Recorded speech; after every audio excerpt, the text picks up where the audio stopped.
Robert the Ghost Guerrero and Andre Berto.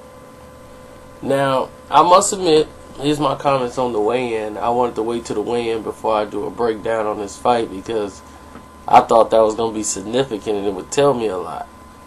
And one thing it's telling me is that this is the best shape I've seen Andre Berto in his fighting career. Let that be said right now. Andre Berto's in the best conditioning I've ever seen him. And then you have Robert the Ghost Guerrero, who looks like he's the biggest I've ever seen him, but he doesn't look like I've seen him in better shape than what he's carrying his weight. Maybe I'm wrong, but it looks like to me he's gonna blow up to like middleweight. And it might make him a little sluggish and a little sloppy in the fight. Where Berto seems like he's gonna be sharp and more crisp. Depends on how he rehydrates himself.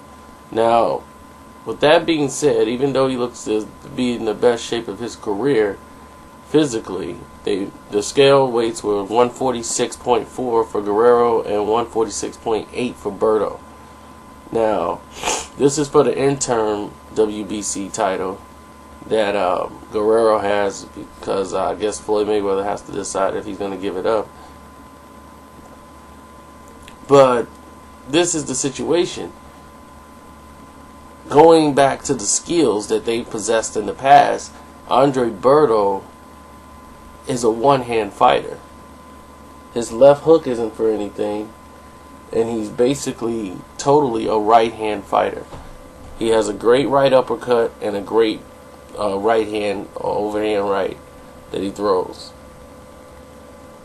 That's pretty much it. He doesn't really jab too much. He stands too flat on his feet, I believe. And I think he's a little top-heavy in his previous fights.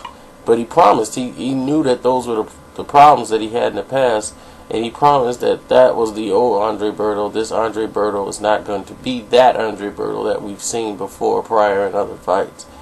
And well, that's, yet to be seen, so I can't base it off that. I have to base this fight off what I know up to date.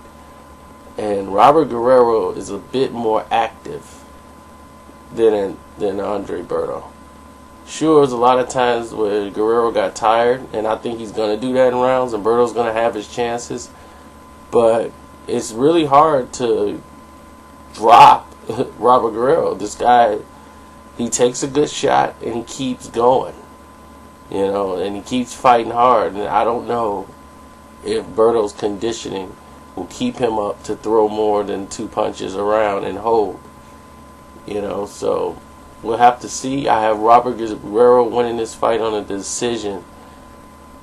I think it'll be a close decision, might be a split decision, but I see Robert Guerrero winning this by decision.